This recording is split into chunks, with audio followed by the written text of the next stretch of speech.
सीताराम सीताराम सीताराम सीताराम, राधे श्याम राधे श्याम, राधे श्याम राधे श्याम।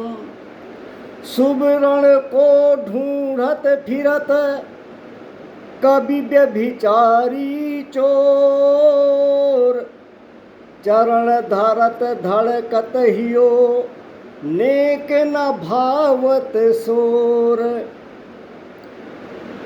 कवि व्यभिचारी और चोर ये तीनों ही सुवर्ण ढूंढते हैं। कवि सुंदर रचना ढूंढता है अर्थात सुंदर अक्षर ढूंढता है, व्यभिचारी सुंदर रंग ढूंढता है, सुंदर रूप देखता है, और चोर सोना देखता है।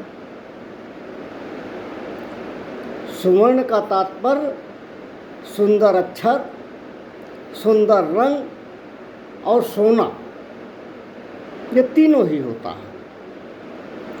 तो कवि व्यभिचारी और चोर ये अपने अपने मतलब की चीज़ ढूंढते हैं। कवि तो सुवर्ण अच्छे अच्छे अक्षरों को ढूंढते हैं, व्यभिचारी सुंदर स्वरूप को ढूंढता है, और चोर सोना ढूंढता है। चरण धरत धड़कत हियो, कवि जब किसी श्लोक का चरण रखता है तो उसका हृदय धड़कता है। उसके अंदर ये भाव आता है कि श्लोक अच्छा लिखा गया या नहीं लिखा गया। श्लोक के 4 चरण होते हैं। व्यभिचारी और चोर का भी चरण रखते हृदय धड़कता है कि कोई देख न ले। नेक न भावत सोर, न तो कवि को हल्ला गुल्ला अच्छा लगता है, न व्यभिचारी को शोर शराबा अच्छा लगता है, और न चोर को ही शोर शराबा अच्छा लगता है। इस प्रकार तीनों बिना शोरगुल के सन्नाटे में सुवर्ण को ढूंढते हैं। गोस्वामी जी ने,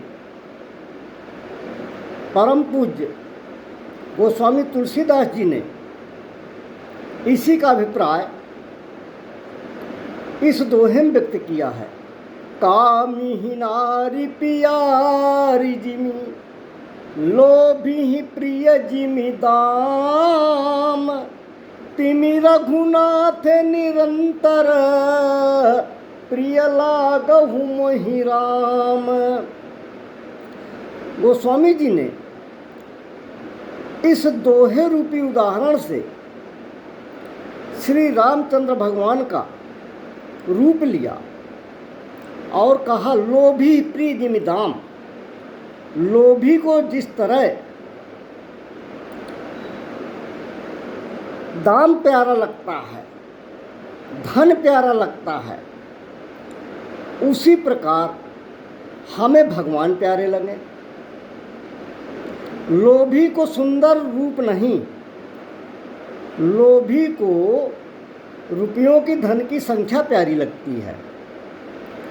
लोभी को अगर 10 रुपए का नोट बढ़िया गड्डी में से निकाल कर दे दो और 100 या 500 का नोट फटा दिखाओ और उस लोभी से पूछो कि दोनों नोटों में से कौन सा लोगे, तो लोभी 10 रुपए का सुंदर नोट नहीं लेगा, नया कड़क नोट नहीं लेगा, किंतु पुराना मैला फटा हुआ 500 रुपए का नोट ही लेगा। 10 का नोट सुंदर है तो क्या करे, वह तो गिनती देखता है कि ये 500 का है और ये 10 का है। इसी प्रकार गोस्वामी तुलसीदास जी महाराज कहते हैं कि सुंदर रूप राम जी का प्यारा लगे और नाम की गिनती बढ़ाते ही चले जाएं। जिमि प्रति लाभ लोभ अधिकाई, भगवान का नाम लोभी की तरह लिया जाए।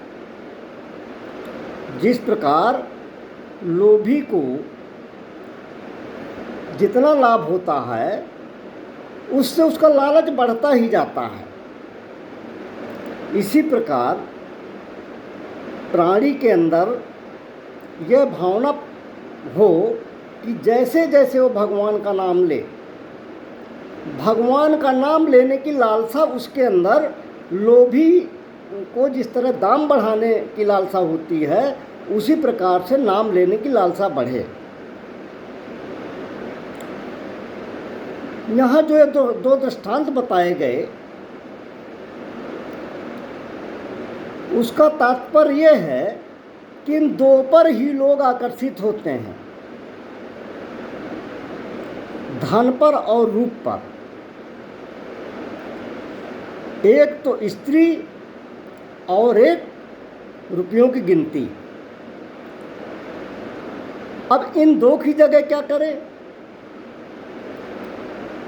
उसका उपाय यह है कि संसार की सुंदरता की जगह तो श्री भगवान रामचंद्र जी का रूप बैठा दें और रुपयों की गिनती की जगह भगवान जी के नाम को बैठा दें।